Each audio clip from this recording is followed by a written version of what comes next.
Hello and welcome to Gardener's World. We are back at York Gate Garden in Leeds, and we've been so lucky to see this garden through the seasons. Adam came in the spring, I came in the summer, and today Rachel is joining us to delight in this autumnal garden. And it is so beautiful, filled with flowers.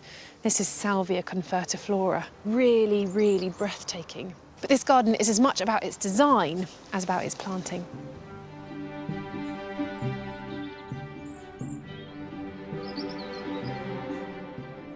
There are 14 individual garden rooms and they're all set in about an acre. But what I love about the design of this place is all inspired by the arts and crafts movement. And the first thing that jumps out when I arrive here is the use of materials. So they're either reclaimed or they're local. And then look behind me. You've got these really strong focal points that appear at different places and they lead the eye from room to room.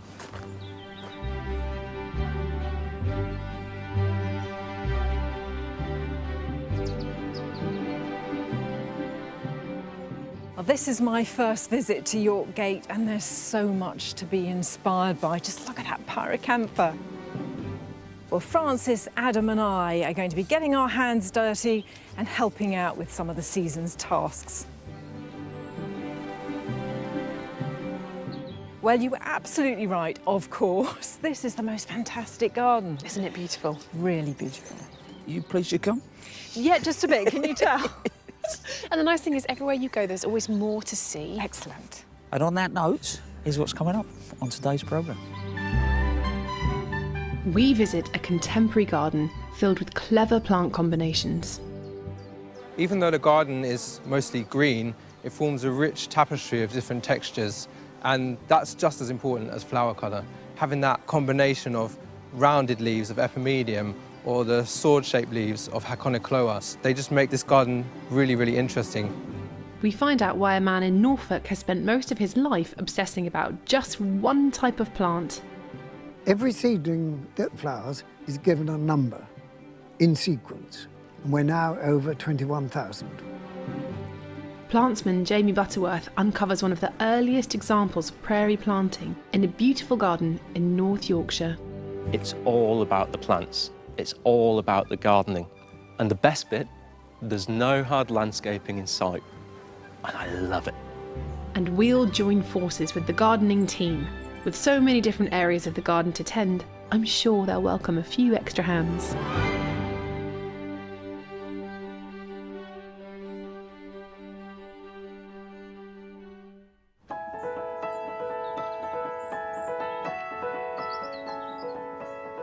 York Gate Gardens were created by the Spencer family over 4 decades, starting in 1951, when Frederick and Sybil Spencer bought the house and farmland as a blank canvas.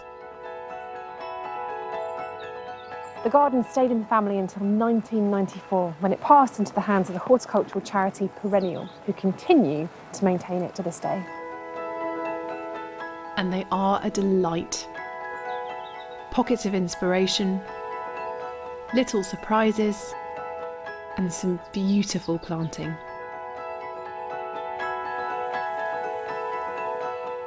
Head gardener Jack Ogg has worked here for 6 years, adding to and refining the arts and crafts garden rooms. Frances and I have visited many of them in spring and summer, but there's so much more to see. The pillar garden is a mix of planting and is still putting on a good show. Jack, this is a reasonably new addition to the garden? Yeah, so when we took over this side of York Gate, we built the sand garden out the front and built this pillar garden here. Pillar garden because we've got 13, unlucky for some, but 13 beech columns or pillars in the garden. Beech is a wonderful plant as a tree or as a hedge or anything else. So it's nice to not just use it as the backdrop and bring it out into the garden with these pillars. Yeah. They're lovely because they hold all the leaves through the winter and look fantastic when everything else is finished. I love the way the thalictrum is grabbing onto the water droplets as well. It's so beautiful. I like it as much now as it's dying down as I do when it's in flower. But this as well that you're standing by, is this a phlox? It is, phlox Jenna, and it's got fantastic foliage. It holds itself upright, you don't need to stake it or do anything with it. And then these lovely tiny little flowers on top. They're so small compared to normal phlox, which I guess is why it doesn't flop over in the same way.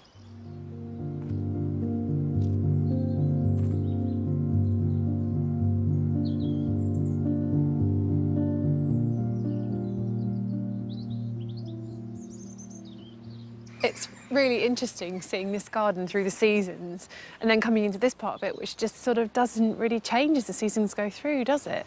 No, definitely. It's much more static and consistent no matter what time you come. It's the quiet, reflective space in the middle of the garden. So the rest of it's all busy and there's flowers and it's changing all the time, and then you come into the pinetum and it's your quiet spot. It's your relaxing bit. Which in a way, you've sold it to me. Because when you come from the other areas, you get to breathe in here. But look at all these beautiful species. I love these like old school collectors, botanical oddities. But this is beautiful. That's probably my favourite tree in here. That's the brewer's spruce, so Picea breweriana. But that's a tree that makes you appreciate conifers. You just need to sit still and watch the wind blowing its wavy curtains of foliage, and, you know, that's what it's about. Also, I like the cobble mulch. They bring another texture to it. And it was never really meant to be cobbles, it was always lawn before. And the Spencers used to have a gardener who used to come in once a week and cut the grass around them. And then he eloped to Australia and they had to cut the grass themselves and quickly realised cutting around each individual conifer is awful. So they came up with this cobble design, and it really works. In fact, all over the garden are places just to take a moment. The Dell's tree ferns. The hot garden still pumping out rich colours. And the tropical garden's stunning white eucomis. I really enjoy listening to a head gardener talk about the place that they are looking after. But that job will vary depending on the type of garden you're looking after. Well, now we're off to London to meet Ashley Edwards. And the garden that he looks after is all about healing.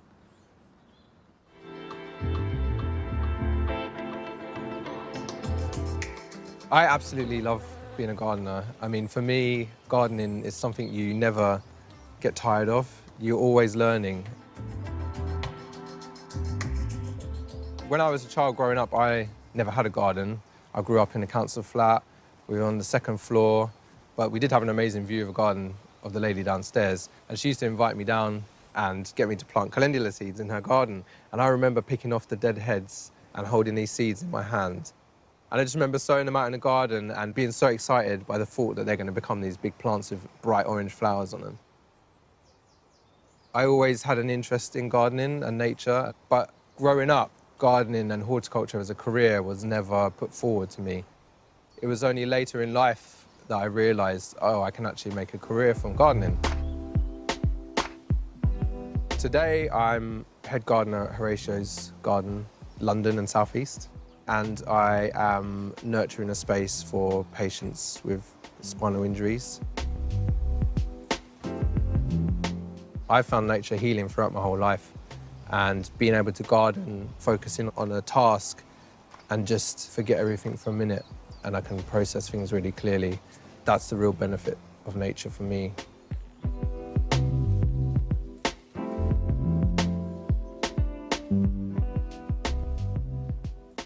Even though the garden is mostly green, it forms a rich tapestry of different textures, and that's just as important as flower colour.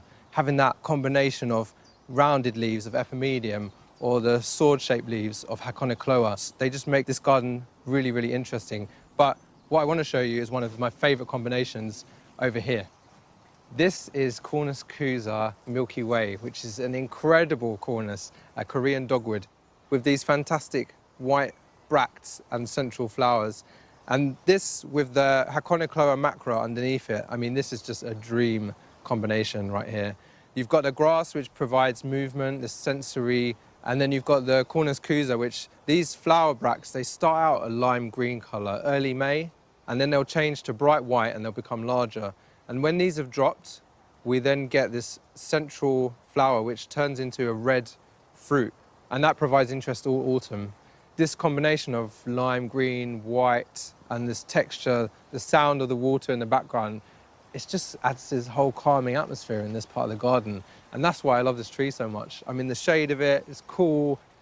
That's the great thing about nature. You surround yourself in it and you can get so much feeling from it. And this gives me a feeling of calm, and I'm just feeling good right now.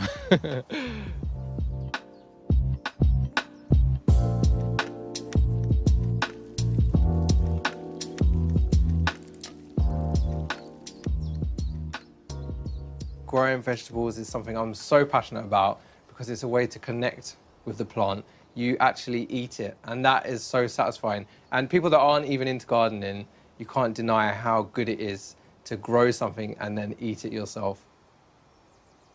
It's really important to understand where your food comes from. And when I worked in Sicily, we would have all of the best fresh produce that we grew ourselves. And tomatoes were one of my favourite crops because you can't beat a vine-picked tomato, fresh, cut in half, a bit of salt and olive oil. It's delicious. And this is a tumbling tomato. So tumbling tom is great for hanging baskets. Kids love it because they're very small, like cherry tomatoes. So you pick them off, add them to your salads. They're intensely sweet. And even the leaf, it smells really good. This tomato is really easy to grow because it's a bush tomato. So you don't need to worry about pinching out anything. It just fruits on its stems and it's just ready to go. So you can just pick it and harvest it whenever you like. So hopefully we're going to be munching down on some gorgeous tomatoes, juicy, sweet, something you can't buy in the supermarkets.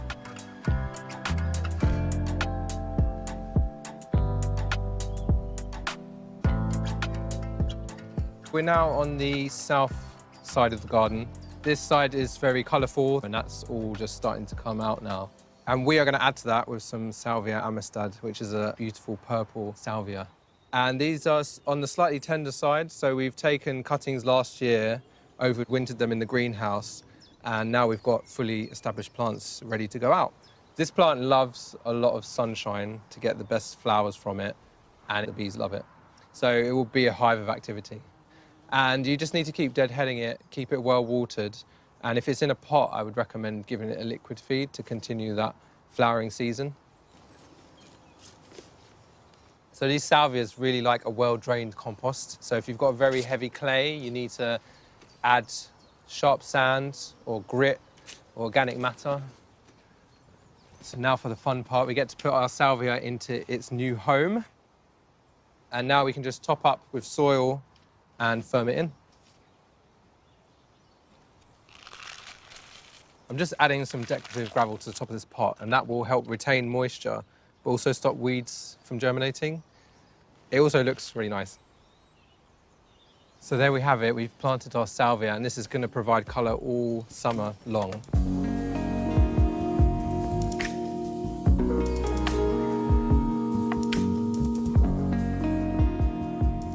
So here we have a really beautiful combination of Schefflera taiwaniana and Libertia chilensis. These two planted together are a great contrast. You've got the Libertia, which has these grassy, kind of strap-like leaves, and the Schefflera with these gorgeous lobed leaves. They almost look like an octopus when you look at them up close. They've also got the new leaves, which have this really beautiful silver sheen to them with a bit of a pinkish hue.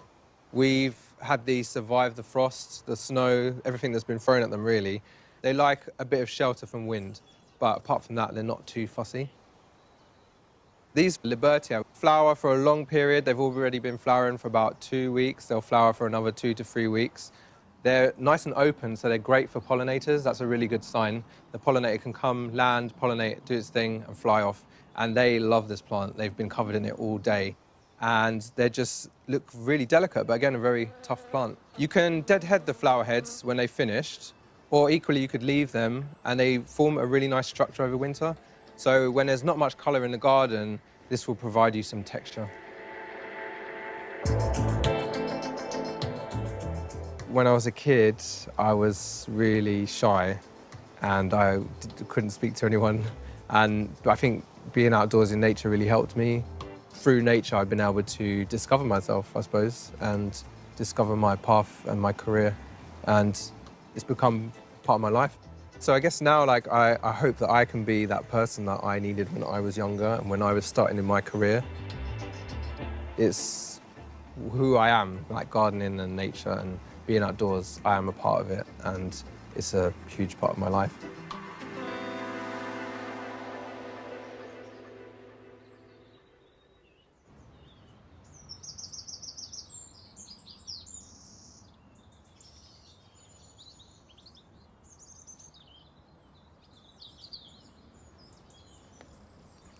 Watching Ashley in that garden, I think, was very inspiring, because you really see he's a man on a mission in a very gentle way, because so many people rely on that garden and enjoy it, and that passion really comes through. And the other thing that struck me was how beautifully that salvia had rooted from a cutting to that gorgeous plant. And actually, this is a really great time of year to be taking cuttings from tender plants, so that before the frost really bites, they get a chance to get their roots down. A garden of this scale requires a huge amount of plants. Yorkgate propagate many themselves from both seed and cuttings. I'm off to meet Ellie Matchell, who looks after a lot of the propagating on site. Ellie, for me, this is like the heart of the garden, because this is where it all happens. Yeah. New plants, there's nothing better, is there? And what you're holding here is the most extraordinary thing, isn't it? It's like magic. I haven't been doing this method long, but basically, if you can see there, that's a whole begonia leaf, and each one of those is going to be a little plant. I get the sense that you have a real thing for begonias, and, Yes. and I'm going to tell you that I have sort of neglected begonias for the last few years. Well, the same thing happened to me. I was not into begonias at all, and then I think it was this one, which turns in bright, bright sunlight, it turns a beautiful, almost black velvet colour. It's Mazet nigricans. I love the back of the leaf. Yeah, Look, the the back's contrast. gorgeous. But the leaf cuttings, can you do that at any time of year? Basically, as long as you've got the material, you can kind of do it at any time, I think. It's just about making sure they've got the right protection, the right environment. So they need moisture and they need some heat underneath to get them going. So yeah, we've got like a little sand bench that's heated. But honestly, I've done these on windowsills in the house. The shine on this one, it's so iridescent. This looks like satin, doesn't it? Most begonias of this kind you can do from a leaf cutting, but I just thought I'd mention about this type, which is a cane grower. No one's cracked how to do leaf cuttings from a cane grower. You'd have to take it nosily like a normal stem cutting. It would be great to do some of these leaf cuttings here. Absolutely, So yeah. So basically I've prepared some mix, which is lovely and gritty, isn't it? Really open, It that is, texture. but really any kind of peat-free compost, and either a bit of grit or we've put a bit of perlite in. It just sort of feels right, doesn't it? Yeah. It's like a sort of cake mix. Yeah, so a bit pre-wet so that it's not going into dry compost. So if I snip a few leaves. So you're just doing that at the base of the stem. Yeah, so really that's just for aesthetics. We don't need to this tidy whole... that up, isn't it? Yeah, So exactly, it looks... yeah. We don't need the whole lot. This is really the anchor, so I'll just chop it there. And then I'll trim most of this down. There we go. And then there's a couple of ways to do this. So I'm just turning it back ways so you can see the veins a bit more clearly. And with some snips, just kind of poke them in and make some cuts. So the idea is to wound that sort of main junction really across the leaf. And really then, harsh, yes, but it does, doesn't it? But then, of course, that's what activates the growth. I think if I use the little scalpel just to do that across the back there, I'm just going to put my glasses on if I'm using a knife. Is a bit more precise than using snips. Yeah, exactly, just to sort of do that. How many would you do normally? Maybe 3 or 4 per vein, but then I'm trying to get as many as I can out of it. If you would like a dibber, it might be easy to use. And then little hole, push it in. Yeah. I sort of tickle the soil around it a little bit. Always good to tickle the soil. Yeah. It's always a good thing. Now, I was intrigued by your stones as Right. well. So do you use those just to weight Yeah, the leaf down? exactly. Yeah, I'm just trying to make good contacts, Yeah. and I think that's probably okay. This Yeah. one's sitting quite flat, Yeah, absolutely. so that's all good. And then we just repeat it until we fill the tray. There's a lot of literature around when to do things and how to do things. Yes. And it's really useful knowledge that people have. But I've found as well that you can just give most things a go and you don't have anything to lose really. Give it a go. Yes, it's so exciting. Yeah. I just can't wait to see. Will you keep me posted? Absolutely. Let me know. Yeah, you can have one. I'll send it in the post. Perfect. Yeah. I'll hold you to that.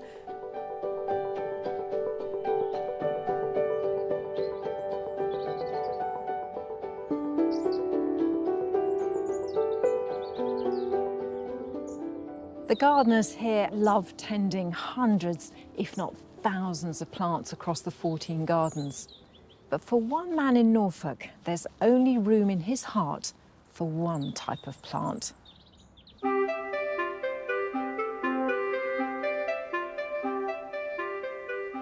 I was looking for somewhere to grow hibiscus and to live. I wanted the right soil for the plants. They are a little bit fussy. They don't like clay, they're not fond of chalk, and I wouldn't want to put them into a peat soil. So I looked at the soil first and the house second. The soil was okay here, so I'm here. My name is Roderick Woods. I trained as a medic, but never practiced. But I wanted to be a botanist or forester. And I've been breeding hibiscus for the last 40 years. I have become an obsessive on hibiscus. Hibiscus are members of the mallow family, and there's about 200 species of actual hibiscus. But there may be a lot more that have not been named in both Australia and in China. Here, I'm just growing Hibiscus syriacus. It doesn't come from Syria, it comes from China, and it's a hardy hibiscus. It will survive the winters here. The hardy hibiscus drops its leaves in the winter, so these are just the summer leaves. It's deciduous. The new growths come up in the spring, the flower buds form on the new growths, and then they flower in the summer. Seed, pods, drop, we start again. They do like a certain amount of moisture, but not a lot. But apart from that, they're extremely easy. In 1981, we were on holiday in southwest France. We were driving around looking at things, and I saw a wonderful pink hibiscus growing in a hedge. I thought, that is great. Hibiscus colours are quite dark, the blues, the reddish purples. But the pink is soft. It glows. So I came back to England and contacted all the main nurseries and said, I want the pink hibiscus. And they said, there isn't one. So we went back. I think for 7 years, I hunted the hedges around southwest France for pink hibiscus and didn't find it. I decided, if it's occurred once in a hedge in France, it could occur again. So what I need is seedlings from that area to bring them back and select a pink one. Those tiny seedlings were potted up, and the next year they began flowering, and 3 were slightly pink. So I bred them, and I bred the progeny. And I went on, year after year. And finally, I get what I think is a very close match to my memory of the plant in France.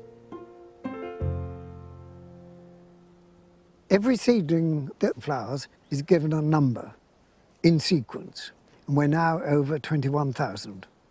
Of the 21,000 seedlings I've raised, 5 are on the market, and they're all part of a chiffon series. The majority of the rest have gone through the shredder. This flower, good form, too pale, out. Here we've got some chiffon types planted out for demonstration purposes. We've got the purple, pink, blue, and my most recent one, which is Starburst. That's a white with a large red spot and streaks and a white tuft in the middle. The first chiffon types that I produced were a lavender wild type colour and a pure white. So I then started crossing those with other forms, particularly pink, of course, but the flowers were small. And one of the nurseries wanted to introduce it when I'd produced 4,000 crosses. And I said, no, it's not strong enough. So I worked on it. I got big flowers, but they were floppy. I got bigger flowers, and there were gaps between the petals. So I went on, and 14,000 crosses later, I had what I decided was the right one. Well, of course it's worth it. It's a lovely flower.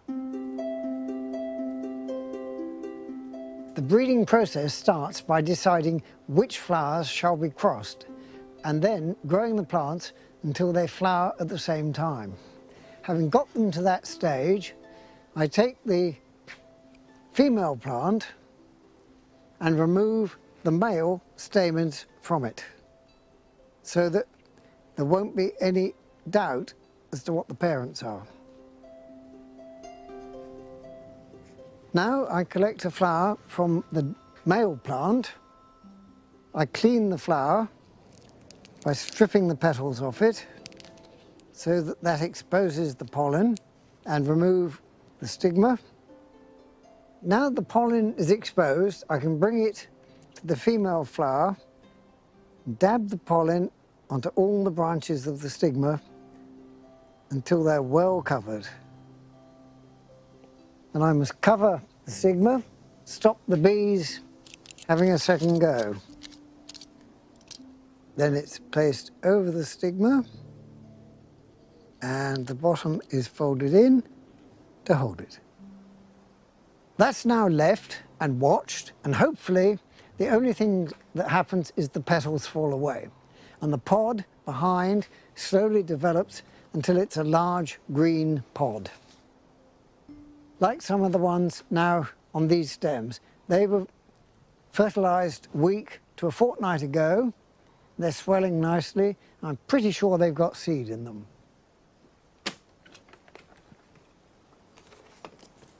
I have a kind of attaché case that travels down to the tunnel with me when I record anything regarding the hibiscus. Sowing dates, grafting dates, numbers, plant details, plant growth, fertilisers, bugs, whatever. It's all written down. I don't think I would be able to get the flowers I get without having that data.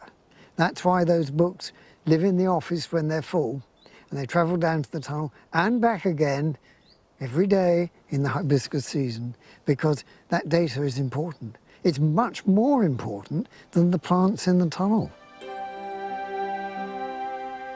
I don't know that there's anybody else who's going to pick up the breeding, but if these varieties are successful and they remain on the market as long as some of the ones that are already on the market have done, if these are still going after 80 years, that'll be amazing. But that isn't the point, really. I like what I do, and I like the plants when I've got them. That's it. It's really the end of the story.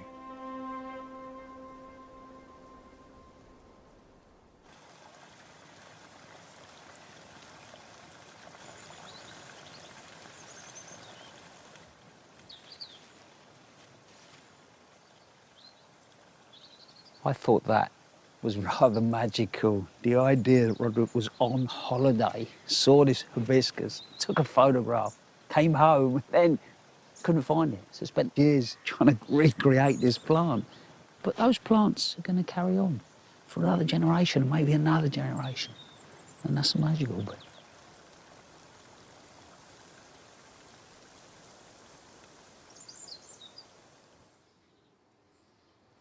So, first impressions? I don't know where to start, really. It is the most incredible garden. It's got atmosphere, it's got sort of soul to it. I think it's the attention to detail. You know, every single thing has been thought about, and then in a way that you feel like it hasn't been, it's just happened. Yeah. It's quite extraordinary. Ah, hello. Look, I've come to show you this. Please get excited by this. Look, I just found it. Pelargonium cotyledonis.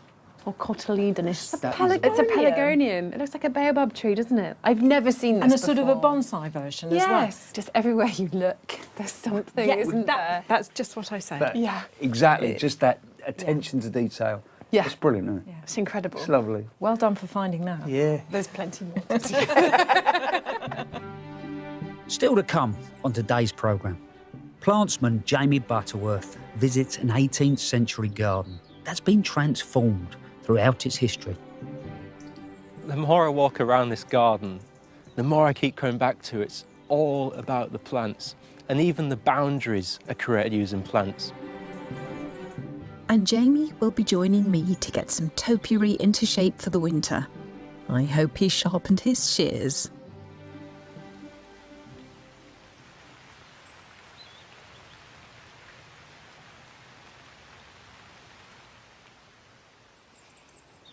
The one reason I wanted to come today was to look at this trough that we planted in the spring. And also, you've changed, you've added things to that. That is another euphorbia. That wasn't there. We didn't put that in. No, that's new to the trough, and we've added extra aeoniums in as well.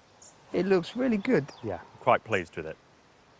This garden looks stunning, but it's quite a lot of work, isn't it? Because you've now got to lift, I would imagine, quite a proportion of this and put it back under cover. Yeah, most of the succulent plants in this garden all have to go in for the winter. And that's what we're up to now. Yeah. Right, let's get on. Great stuff.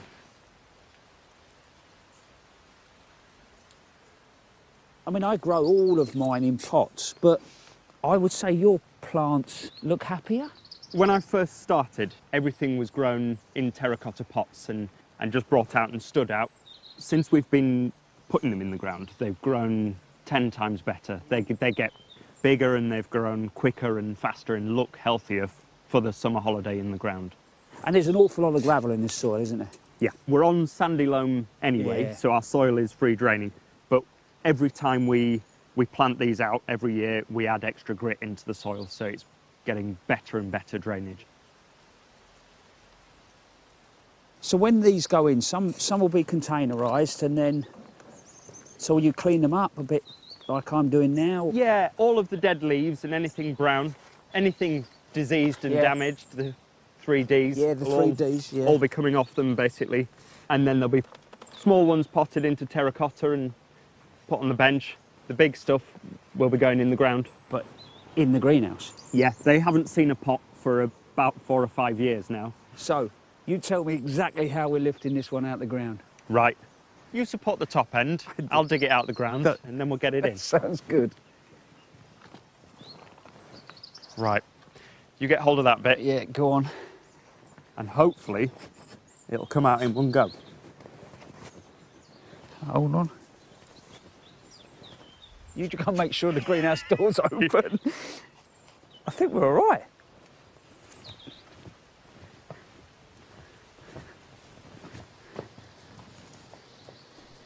Jack, you've proper stitched me up. Yeah, root end first, like getting a Christmas tree in a car. Right, where's it going? It's going in that spot there. Right, good. So if you hang about a second.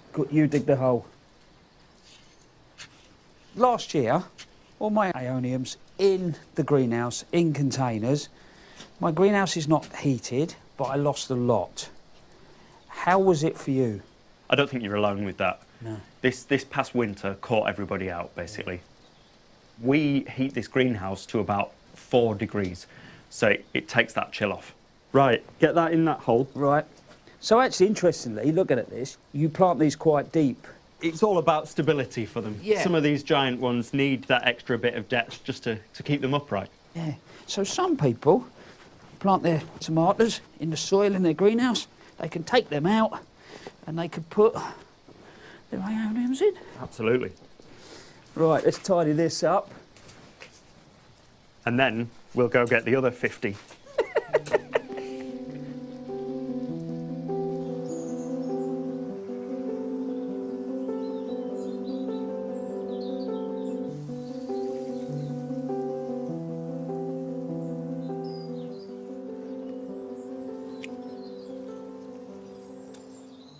when Jack said come and have a little tidy up in the white garden, I think the phlox is a good place to start, don't you? I think so. De-browning. That's what he said, de-browning the white garden. It's so good though, don't you think, at this time of year? Because I think it's easy to think, you know, now we're coming into autumn, that's the end of everything. But actually you can prolong the life and the beauty of the beds quite a lot if you do a bit of careful deadheading now. Oh yes, definitely. I mean, there's a lot of life in it yet. Yeah, I mean, the only thing, I guess, is if things produce seeds that can feed the birds for the winter. Yes. And you'd avoid those. Do you know what? I'm actually finding that rather than snipping it, just pulling off all these sort of brown bits with your fingers. Thing is, it's so subjective, isn't it? It's so personal as well. Yeah, I'd rather see seed heads than stumps. Yeah, I agree. You're right, it's just the mushy petals. Yeah. Well, I think that's rather attractive, don't you? That's what I mean. That looks really pretty.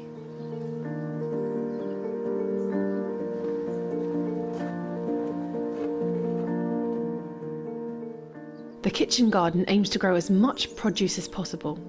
And at this time of year, they're harvesting and planning ahead with the next round of crops. I'm joining gardener Tom Nichols to see what he's growing. This is beautiful, Tom. Thank you very much. And I love the variety you're growing, and especially all the flowers. Yeah. It's really pretty. We grow quite a lot of edible flowers for the kitchen. I think the aim is to have a dual purpose, so they're not only ornamental, but they have a purpose that we can use as well. So we grow quite a lot of the most common edible flowers, such as the Calendula officinalis. This variety is Indian Prince. They're lovely, those. Fantastic. The Tagetes, this is Tangerine Gem. Lovely citrus scent to that as well. We've also got Tagetes Patula Burning Embers, which is that beautiful red, yellow fringe tone to it. And then we've got Viola Arkwright Ruby, which is one of my favourites in the garden. It's really beautiful, that, isn't it? Really, really nice. I see there's lots of salvias and stuff. This is clary sage, which I know you can use as an essential oil, but can you eat these flowers as well? All the research I've done suggests that you can. I wouldn't use too many of them, and I use them very sparingly. They're quite a strong flavour, very aromatic. Can I try one? Absolutely, but what I would suggest is removing the anthers and the stamen, and the white heel at the back of the flowers. That can generally have a bitter flavour, but they should pull away quite easily. And you're just left with the lilac hood in this case. Okay. What do you think? It actually tastes herby. Yeah. It's got a really lovely herby flavour. It does. That's really nice. Good. Thank you. And I guess also you're not taking all the flowers because they're really good for pollinators too. So you have this companion planting, it's beautiful, and it's edible. It is, all in one. Absolutely. It's a win-win-win. Yeah, really, in that totally. sense, which is quite nice. So, Yeah, really lovely. Good, thank you. Is there anything I can actually help you with whilst I'm here? Absolutely there is. Okay. We've got some spring cabbages that need planting. Oh, excellent. We've got 12 spring cabbages. The variety is Bacalander Wren. Okay. So brassicas, usually, are you doing what, 30 centimetres or something in between them? As a rough guide, I'm not too worried about them being perfectly spaced. And I think that's kind of one of the nice things about this vegetable garden is that it's a little bit loose and a little bit more cottage gardening. This is still pretty neat, Tom. Thanks, yeah. Should we get them in? Yeah, absolutely, yeah. So these brassicas going in now, is that for harvesting in the spring? Yes, it will be. I've gone ahead and planted this really deep. Is that what you wanted? Absolutely. Somebody was telling me the other day about brassicas being able to root really well from the neck. Yeah. And that's meant to be a good way of preventing club root. So remove the lower leaves and plant them as deep as possible, I think. Yeah. Excellent. And I suppose getting these in now, in September, means they have a little bit of time to get big and start growing. They will. Before the cold weather starts, so that they'll really get off quickly in the spring when it does warm up. So there's the last two gone in. So we've also got some pak choi that we're going to intercrop with. Be a bit more of a quicker maturing crop, and we maximise the space that way. So this is a variety called Shanghai. We grow them in modules. We find that works quite well for us here. So yeah, that's how I tend to grow veg as well. It's easier, isn't it? You can get them nice and big, and then they go straight in. Absolutely. Already protected from the slugs because they're a bit bigger. How are you spacing these out then? Just literally in between the rows? Yeah, I think so. I think we'll try it like that, and then whatever we've got left over, we'll find some extra space for. OK, so are you using pak choi because they are brassica, just like the cabbage? They would benefit in here with the protection, being under the netting with them being a brassica, so that's kind of why I thought we'd try it like this year. Because in my experience, everything eats pak choi. Slugs, flea beetles, cabbage whites, rabbits, pigeons. They're just so delicious that everyone else wants to eat them before you get a chance to do it. Are they worth growing then? That's my question. I think they are worth growing. I love them. I mean, just have to try them in loads of different spots and see where they do best. But also, I have found, and it might be different up here, but they seem to do better earlier in the year or later in the year when it's a bit cooler and there's not so many pests around. Yeah, that makes a lot of sense. Right, this is my last one. Fantastic. Are you done all yours? I am, yeah. Thank you very much for your help. Oh, it's a real pleasure. The recycle and reuse principles are everywhere you look in this garden, including some very surprising plant protection. And I just have to show Adam. Aha, found them. Look at these. Do you know what they are?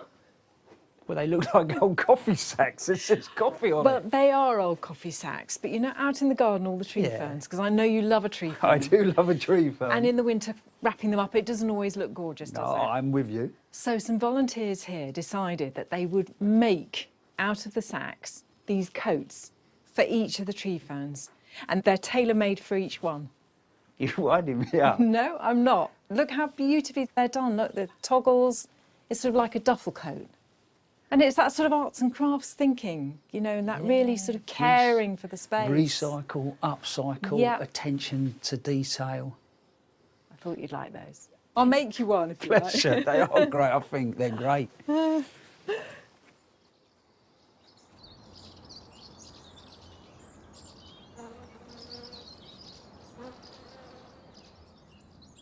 Although Jack and the team are constantly refreshing the planting here, its roots are very definitely in the arts and crafts style. But about an hour away is a garden where the look is much more contemporary. And Jamie Butterworth, plantsman and local lad, went to visit.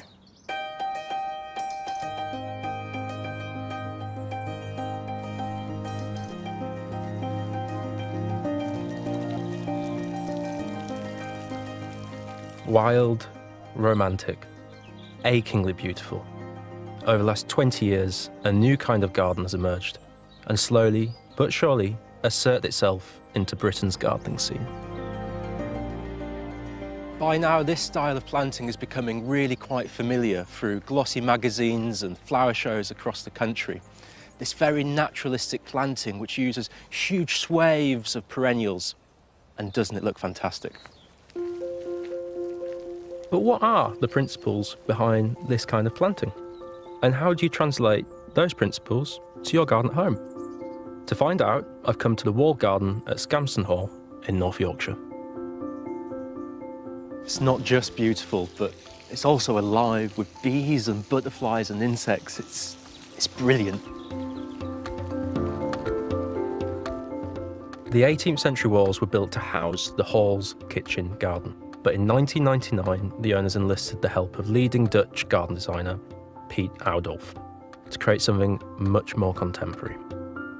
5 years later, Oudolf's visionary creation, comprised of a series of rooms featuring bold, new planting concepts, was a game-changing moment for British garden history. And as a nurseryman, there's one thing about it that speaks directly to my heart. It's all about the plants. It's all about the gardening. And the best bit, there's no hard landscaping in sight.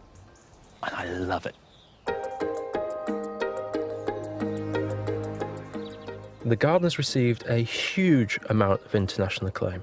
And since 2020, the person who's been charged with taking care of it and preserving its legacy is Andy Karavich.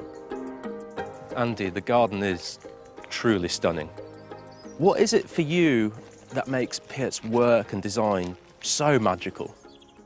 I think the way he looks at plants. I think he's gone away from just looking at an individual plant and he's creating like 3D paintings and seeing them more as tools he can use to create these effects. I love that concept of designing and almost painting. It's almost like a watercolour painting. I think it's having a forethought of understanding what these plants are going to do. He's looking at plants, what they do before flowering, during flowering and after flowering, and really take advantage of like all those different kind of types and times of the plants. As a visitor, as a gardener myself, I want to be able to take some of this home, steal some ideas off him, and actually apply this into my own garden. What would you say are some of your favourite combinations or ideas or palettes that you could take from this space? I think firstly, one of Piet's key things he uses a reduced colour palette, so he doesn't try and use too many different varieties of plants, and then he uses them in a form of he bounces them and creates rhythm. But for example, the Cecillaria autumnalis is this lovely kind of lime yellow at the moment, but behind we've got the Helenium, which is like a dusky kind of orangey red, and it just kind of highlights the brightness of that, and it's just a really clever combination. Especially in the sunshine, it's fantastic. And that's a really good example of a combination that looks great en masse with these huge brushstrokes here, but also could be recreated at home, I guess, quite easily. Yeah, completely. And I say a lot of our visitors tell us they've gone away and they've created a mini Scampston. Wow. Is that they're almost ignoring the size of the drifts that Piet's using. Here they're 3 metres, 4 metres, but they can just see that combination and think, like you said, literally could take one of that, one of that, and one of that, and create it, be it in a pot or in a small garden.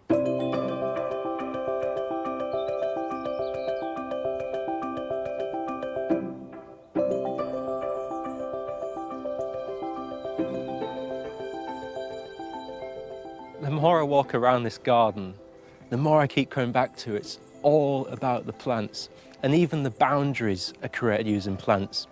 This lovely beech hedging and yew topiary creates definition and formality to the space. It adds this extra dimension of several different garden rooms and views, but more so, it creates this fantastic contrast and juxtaposition that allows the perennial planting to do what it does best.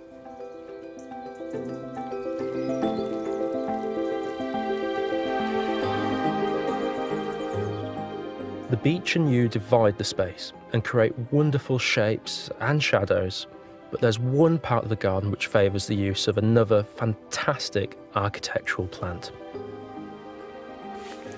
I love trees, and more so, I love the use of trees to complement and add form and structure to this most beautiful and simplistic perennial planting.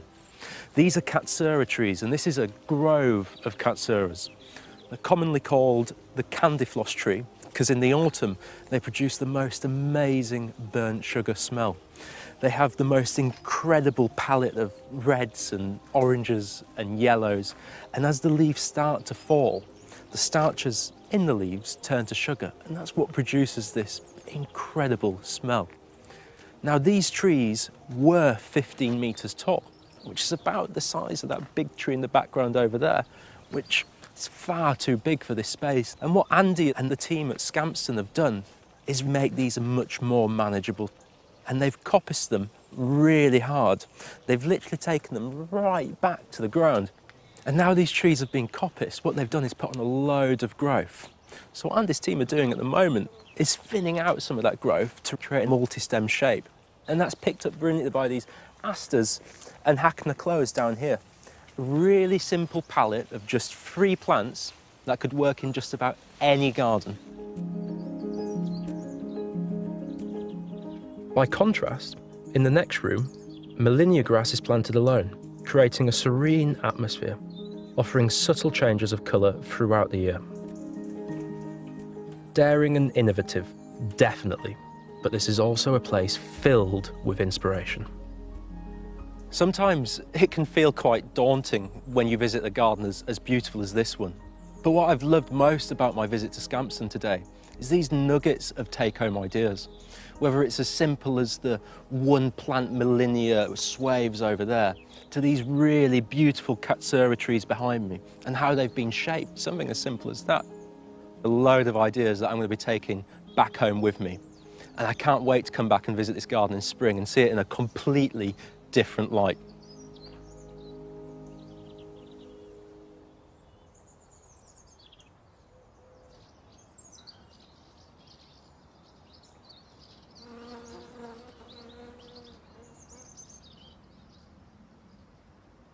What an incredible garden that is. So beautiful. And to see Udolph's sort of early work and that new perennial style just taking hold, that was just fantastic. What I love most about that garden is it's all about the plants, and whether it's Pierre Udolph's most incredible perennial planting or actually the structure and the trees and the hedging, and it all just works so well together. Now, Jack's asked us if we can give these a tidy up. How do you feel about that? No pressure. Happy to give it a go, and I was just chatting to Jack then, because obviously these are his plants, and I want to know how he would do it. And he's got this technique called the hot cross bun method, whereby we create a stripe there and a stripe there, and then we clip in between. I've never done it before, so I'm going to give that a go. I think that sounds interesting, but I think I'm just going to stick to what I normally do, which is a kind of a free flow style. That's what I'd normally do, so we'll see how it goes. I love using these sort of sheep shearing shears, and just what you can do then is you almost sort of rest it on it and then just let them follow the curve around. So I think it's probably a bit slower. Such a lovely kind of therapeutic thing to do. Just floating across. Just let it float and just slightly in and through, sort of so you're going lower into the growth. It's quite good to sort of give it a brush every so often and just get rid of those bits so that you can see sort of, you know, where you are. It's also really satisfying just to give them a bounce and a wobble as you... Oh, a bounce and a wobble. As you go. And the beautiful thing with these being more of a golden variety of yew is that as you clip them, the green's really starting to emerge through, so you can really see where you've been, which is quite satisfying. So I find yews a really fantastic alternative to box, which is obviously becoming such a problem across the country at the moment. Yeah, I completely agree. In fact, I've not really been using box at all, but and yew is just so fantastic. You know, it holds the shape really beautifully. So what else are you using? Ilex crenata, which is one of those Japanese hollies, but with the really small, round, glossy leaves. Euonymus, green spire, really popular at the moment, but for me, I actually much prefer yew, Taxus. I think it provides the densest and most compact and shapeable plant. So how are you getting on? Because I'm really intrigued to see. So you've got your definite... I've got my crosses. And now you can... It's really clever, actually, because now you've got these fantastic sort of quadrant segments that I can just, I think now, just start to go like down that. in between. I do quite like that, and I feel you're getting ahead of me, so I'm going to carry on.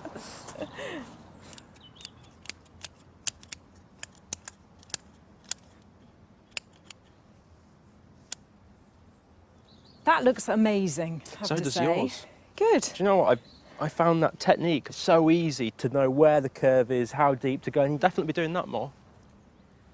They are so lovely. I think we've done a good job there.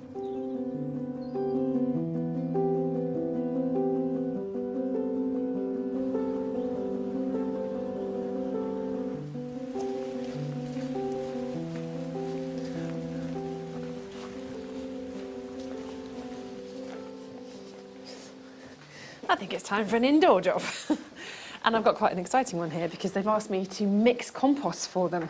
And it's a special recipe that they use on the nursery. But it's really good because it involves putting it into a cement mixer and turning it on, which will be quite fun. So first things first, I will stick in a bucket of this peat-free compost. Believe it or not, this takes some precision and delicacy, which isn't something I have a huge amount of. There we go. Now I'll go for a bucket of sand. And here at Yorkgate, it's very windy, so they use this just to weigh down the pots.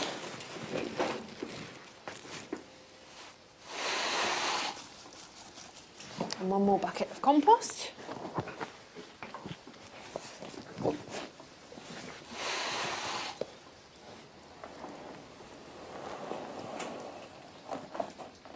And then a bucket of grit, and this is to add drainage.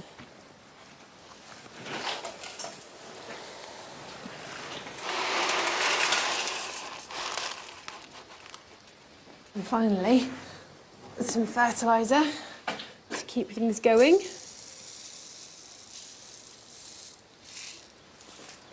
Now for the fun and slightly noisy bit. If you had a similar mix at home, you'd just use sort of 4 scoops of compost to 1 scoop of sand, 1 scoop of grit.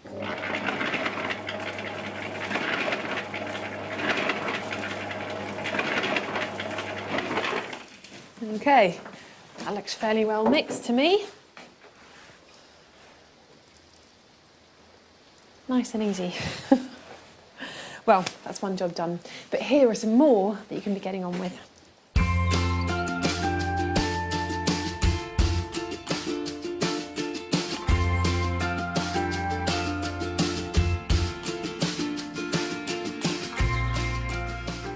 September is the perfect time to save seed, and I've fallen in love with this pale yellow scabious. Bees love it too, and I can't wait to have a go at growing it myself. As with all plants, it's best to collect the seed on a dry day when the capsules are completely ripe. Simply empty them into a paper bag and remember to label it before storing somewhere cool and dry over the winter.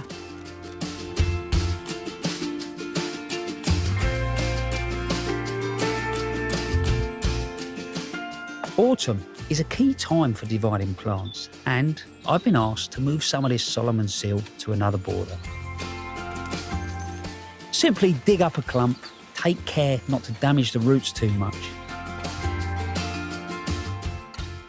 And then, using 2 forks back to back, split it into 2. To aid better establishment, chop off the top growth before you replant, and keep well watered if the weather turns dry.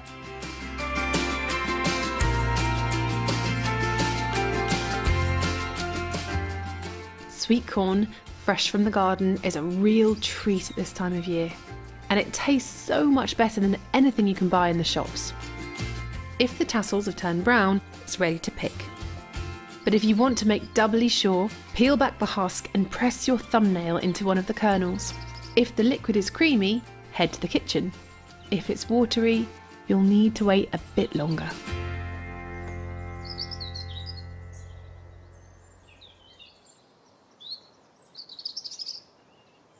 I think it's been lovely to enjoy this garden through the seasons. Yes, well, it's been lovely for you because you've been here before, but it's our first time. What a garden, I must say. We've had fun, haven't we? It's been so special, and we'll have to make sure we come back so we can see what Adam and Frances have seen through the year. Exactly, and the planting, oh my goodness. I mean, those sanguisorbas, sanguisorbas, stunning. the scabious, oh, So much. gorgeous.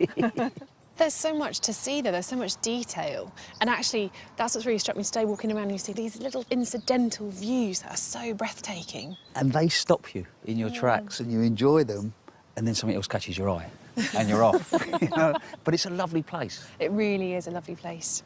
But that's all we have time for from here. Next week, Monty's back at Longmeadow on Friday at 7:30.